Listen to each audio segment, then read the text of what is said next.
کریم اما بعد فاعوذ باللہ من الشیطان الرجیم بسم اللہ الرحمن الرحیم الا ان اولیاء اللہ لا خوف علیہم ولا هم یحزنون۔ سنو، اللہ کے ولیوں پر نہ کوئی خوف ہوگا نہ وہ غمگین ہوں گے۔ الذین آمنوا وکانوا یتقون، جو ایمان لائے اور ہمیشہ متقی رہے۔ اس آیہ مبارکہ کے اولین مصداق حضرات صحابہ کرام علیہم رضوان ہیں، اور حضرات صحابہ کرام علیہم رضوان میں سیدنا صدیق اکبر، سیدنا فاروق اعظم رضی اللہ تعالیٰ عنہ کے ذکر پاک کے بعد آج ہم ذکر پاک کریں گے حضور کے دوہرے داماد، حضور کے دوہرے داماد ذو النورین، دو نوروں والے حضرت عثمان غنی امیر المؤمنین، جامع القرآن، کامل حیاء والایمان، امیر المؤمنین عثمان ابن عفان رضی اللہ تعالی عنہ کی ذات گرامی۔ حضرت سیدنا عثمان غنی رضی اللہ تعالیٰ عنہ کی ذات گرامی کی خصوصیات میں سے ایک خاصیت یہ ہے کہ یہ وہ ہستی ہیں جن کی شرم و حیا اللہ بھی فرماتا ہے، جن سے حیا اللہ بھی فرماتا ہے۔ آقا جی علیہ نبینا علیہ الصلوۃ والسلام تو فرماتے ہی فرماتے ہیں، اللہ بھی ان سے حیا فرماتا ہے۔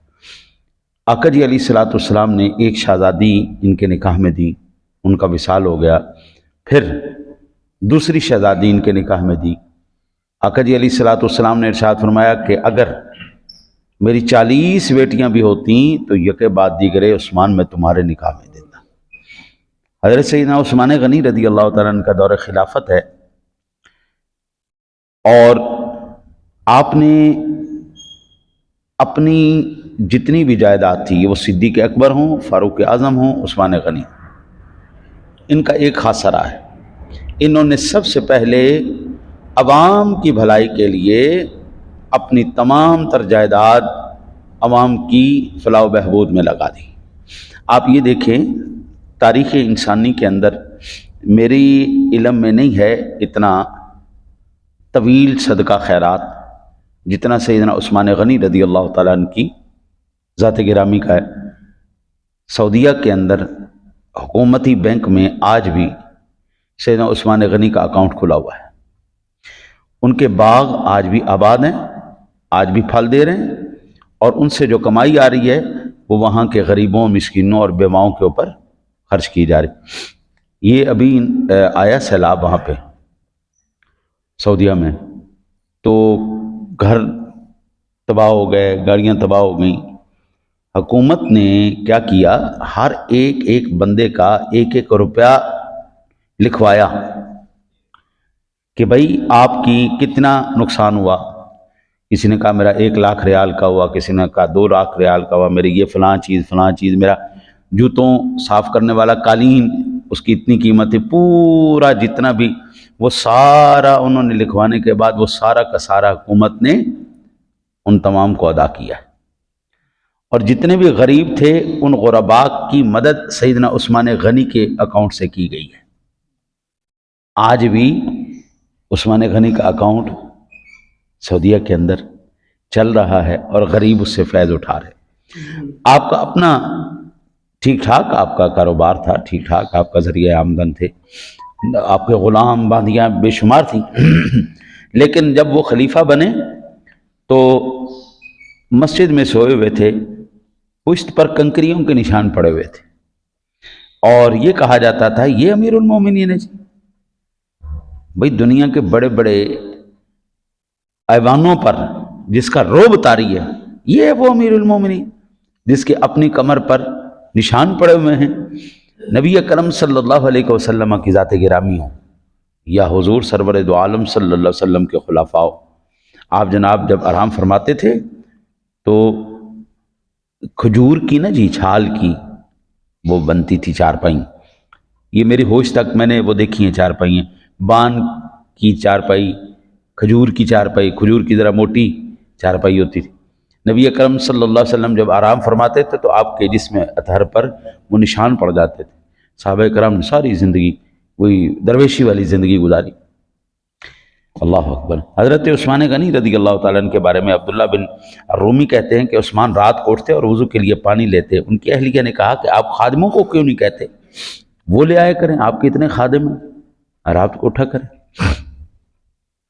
حضرت عثمان غنی کہتے میں چاہتا ہوں جب وہ نیند کر رہے ہوں تو نیند میں آرام کریں، یہ نہ ہو کہ ان کی نیند کا کوئی نوکر آدمی کی کیا ہوتی ہے اوقات، مالک کو رات 2 بجے بھی ضرورت آ گئی تو اس نے نوکر کو اٹھا دینا ہے، لیکن ہمارے خلفاء نے وہ تربیت اور وہ سنت بھی ہمارے لیے رکھی۔ فرمایا پھر کیا ہوا، میں نے اٹھ کے لے لیا تو کیا ہو گیا، اس کی نیند تو بھی آرام نہیں کی نا، اس کو آرام کرنے دو، سارا دن کام ہوتا ہے، ٹھیک ہے۔ حضرت زہیمہ بیان کرتی ہیں کہ حضرت عثمان غنی رضی اللہ تعالیٰ عنہ دن کو روزہ رکھتے اور رات کو قیام کرتے، اور رات کے اول حصے میں صرف تھوڑی دیر سوتے اور اس کے بعد پھر ساری رات آپ قیام فرماتے۔ اور شرحیل بن مسلم بیان کرتے ہیں کہ حضرت عثمان بن عفان رضی اللہ تعالیٰ عنہ لوگوں کو امیروں والا کھانا کھلاتے تھے، اور جب گھر میں داخل ہوتے تو سرکہ اور زیتون کے تیل سے روٹی کھاتے۔ مزہ آیا نا جی حضور۔ قرآن پاک کا نا جی 4 سپارہ شروع ہو رہا ہے، لن تنالوا البر حتی تنفقوا مما تحبون۔ ہرگز وہ نیکی اللہ کی بارگاہ میں قابل قبول نہیں ہے جو تمہارے دل کو نہیں لگتی۔ جہاں پر پڑے نہ آئے وہ نیکی ہے جی قبول۔ سادہ سا اللہ تعالیٰ نے ایک جو ہے وہ بنا دیا ہے، آپ نے اللہ کے نام پہ دینا ہے، کیا دینا ہے، کتنا دینا ہے، یہ آپ کا اندر ایک مفتی بیٹھا ہے، وہ آپ کو بتائے گا۔ آپ کے اندر ایک مفتی بیٹھا ہے، اللہ نے پیمانے دے دیے، اصول دے دیے، بابا کھانا دینا ہے تو جیسا تم وہ نا جی اللہ اکبر، ایک شاگرد آیا استاد کے پاس، یہ خانقاہی نظام کے اندر نا تصوف جب سیکھا جاتا ہے، اس نے کہا کہ میں بھی اللہ کا ولی بننا چاہتا ہوں، تو مجھے بھی اللہ کا ولی بنائیے، میری تربیت کیجئے۔ اس نے کہا بیٹا ایک سبق سیکھ لے، ہمیشہ اللہ کو اپنے سے بہتر سمجھنا، اللہ کو اپنے سے بہتر سمجھنا۔ اس نے کہا حضرت کیا بات کرتے ہیں، کوئی ہے ایسا انسان جو اپنے سے کمتر اللہ کو سمجھے؟ معاذ اللہ، ایسا کوئی ہے؟ کوئی انسان ہے؟ مسلمان تو ہو ہی نہیں سکتا ایسا، ہمیشہ اللہ کو ہم بہتر ہی سمجھتے ہیں۔ اس نے کہا بیٹا اس کو پلے باندھ دو، اللہ کو ہمیشہ اپنے سے بہتر سمجھنا۔ رات گزری، ایک فقیر آ گیا مانگنے کے لیے، اس کے سامنے تازہ کھانا آیا، اس کے اندر گوشت وغیرہ تازہ کھانا اس کے سامنے پڑا ہوا، باہر سے جب اس نے صدا دی اللہ کے نام پہ دو بھائی، ہاں جی میں فقیر ہوں، بھوکا ہوں، مجھے کھانا کھلاؤ۔ تو بیگم نے کہا کہ کھانا رات کا بھی پڑا ہوا ہے، کھانا یہ بھی ہے، آپ کیا کہتے ہیں میں کون سا دوں؟ اس نے کہا وہ جو رات کا پڑا ہوا ہے نا وہ اٹھا کے اس کو فقیر کو دے دو۔ فقیر کو دے دیا، فقیر چلا گیا۔ استاد جب وہ دوبارہ تربیت لینے کے لیے آئے اپنے مرشد سے، تو انہوں نے کہا حضور مجھے کچھ سکھائیے۔ اس نے کہا بیٹا میں کیا سکھاؤں، پہلا سبق کی تو نے پورا نہیں کیا، میں نے تجھے کہا تھا کہ ہمیشہ اپنے سے اللہ کو بہتر سمجھنا، تو نے تو اللہ کو اپنے برابر بھی نہیں سمجھا۔ تو جو وہ کیسے، میں نے اللہ کو کہا اگر تو کم از کم اللہ کو اپنے سے بہتر سمجھتا تو جو تازہ کھانا تھا وہ اللہ کے نام پہ دیتا، جو باسی کھانا تھا وہ تو کھاتا۔ اللہ کو اپنے برابر سمجھتا تو آدھا کھانا تازہ اس کو دیتا، آدھا خود کھاتا۔ وہ اللہ کے بندے تو نے تو اپنے آپ کو بھی، تو اللہ نے ایک اصول دے دیا اور اندر ایک مفتی بٹھا دیا، تیرا اب فیصلہ کیا ہوگا۔ ہم جب کھانا کھانے جائیں، حضرت ہمارے کھانوں کے بل کتنے، رات کو ایک ساتھی مجھے بتا رہے تھے کہ یار وہ بچے بڑے تنگ کر رہے تھے، یار میں بچوں کو کھانا کھلانے لے گیا فلانے ہوٹل کے اندر، تو میں نے کہا کتنے لوگ تھے؟ کہتے چار افراد تھے ہم۔ اچھا، میں نے کہا کتنا بل بن گیا؟ وہ زیادہ نہیں بنا، بس 29,000 روپے بنا ہے۔ میں کہا کیا بات ہے جی، 4 لوگ کھانا کھائیں 29,000 روپے بل بن جائے، اس کے لیے کوئی مسئلہ نہیں، لیکن یہی 29,000 روپے جب مسجد کو دینا پڑے گا جی تو یہاں پہ دل آئے گا یا نہیں آئے گا؟ یہاں پہ دل آئے گا۔ حضرت عثمان غنی رضی اللہ تعالیٰ عنہ ان اللہ کے ولیوں میں سے تھے جو خود تو زیتون کا تیل اور سرکے سے روٹی کھاتے تھے، لیکن باہر امیروں والا کھانا کھلانا ہے، اللہ کے نام پہ دینا ہے۔ یہ وہ واقعہ ہستیاں تھیں جو اللہ کے ولی تھے، یہ وہ واقعتاً ہستیاں تھیں۔ آج بھی یار جس کا اکاؤنٹ چل رہا ہو، اللہ اکبر، اللہ 1400 سال گزر گئے ہیں، 1400 سال، اتنے لمبی خیرات، اللہ اکبر، اللہ اکبر۔ میرے علم میں آج تک نہیں، میں بڑی تلاش کرتا ہوں، کتابوں میں بھی تلاش کرتا ہوں، اور ویسے بھی پوچھتے بتاتے رہ جاتے ہیں ساتھیوں سے کہ یار تم نے کبھی دیکھا ہے اتنی لمبی کسی کی خیرات ہو؟ آج تک مجھے کسی نے نہیں بتایا کہ جتنی لمبی خیرات سیدنا عثمان غنی کی ہے، اتنی لمبی خیرات کسی کی ہو، اگر آپ کے ذہن میں ہو تو۔ ہاں، سخی بڑے سنیں، یہ بڑے پڑھیں، یہ بندہ اپنے دور کا بہت بڑا سخی تھا، یہ بہت بڑا سخی تھا، یہ بہت بڑا ترم خاں تھا، لیکن اتنا لمبا صدقہ خیرات آج تک میں نے نہیں سنا جتنا عثمان غنی رضی اللہ تعالیٰ عنہ کا خیرات چل رہی۔ اگر آپ لوگوں کے بھی علم میں ہو تو پھر مجھے بتائیے گا کہ میں اس بندے کی تاریخ تو پڑھوں، اگر نہیں تو پھر اتنا آپ اس کو پھیلائیں کہ دنیا ایک دفعہ دیکھ کے سن کے حیران رہے کہ اسلام کے اندر ایسے ایسے بھی ماں نے لال پیدا کیے ہیں جن کی صدیوں پر خیرات کی تاریخ موجود ہے۔ حضرت عثمان غنی رضی اللہ تعالیٰ عنہ کے آزاد کردہ غلام ہانی بیان کرتے ہیں کہ حضرت عثمان غنی رضی اللہ تعالیٰ عنہ جب کسی قبر کے پاس کھڑے ہوتے تو اس قدر روتے کہ ان کی داڑھی آنسوں سے بھیگ جاتی۔ ان سے پوچھا گیا کہ آپ جنت اور دوزخ کا ذکر کرتے ہیں تو نہیں روتے، لیکن قبر کو دیکھ کر اس قدر روتے ہیں، اس قدر روتے کہ آپ کی داڑھی بھیگ جاتی۔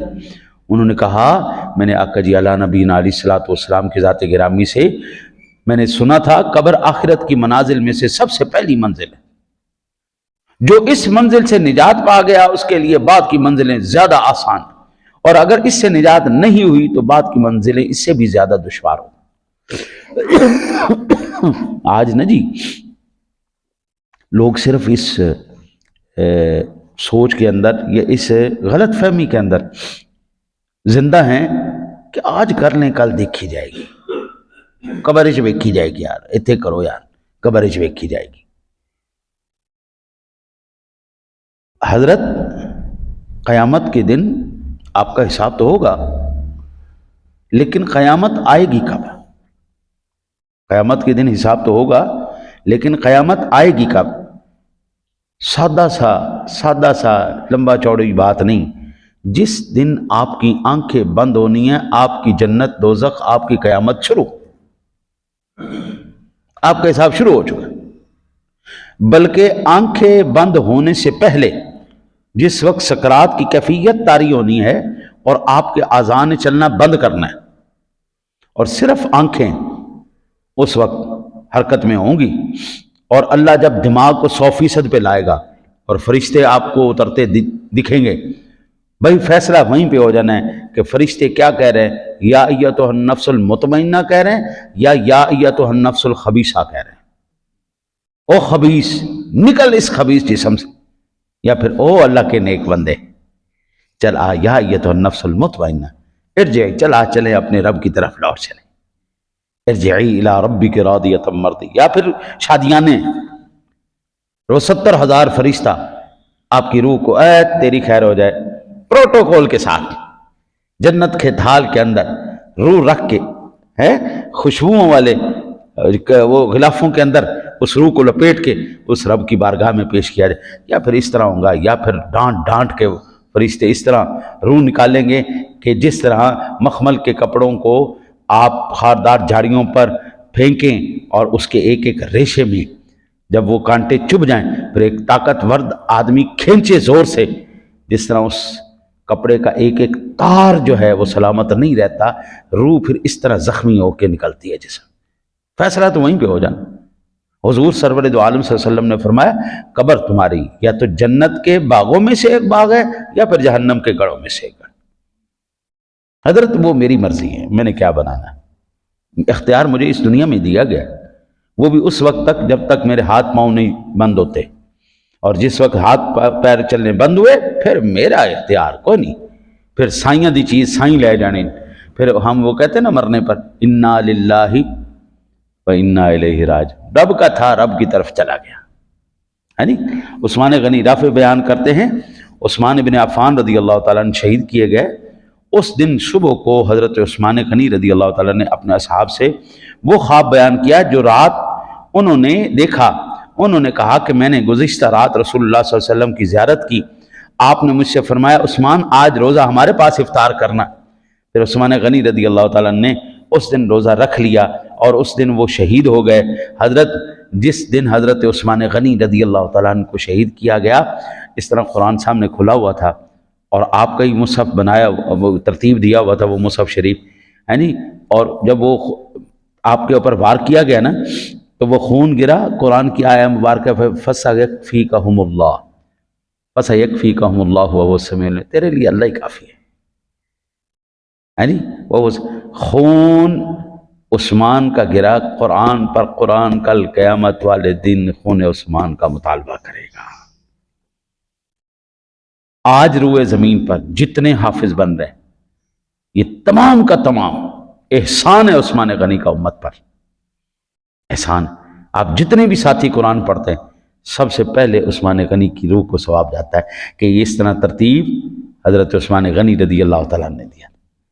دعا کرو اللہ تعالیٰ آپ کو، مجھے، حضور سرور دو عالم صلی اللہ علیہ وسلم اور آپ کے تمام جتنے بھی اصحاب ہیں تمام سے محبت، اہل بیت سے محبت نصیب فرمائے۔ اللہم صلی علی سیدنا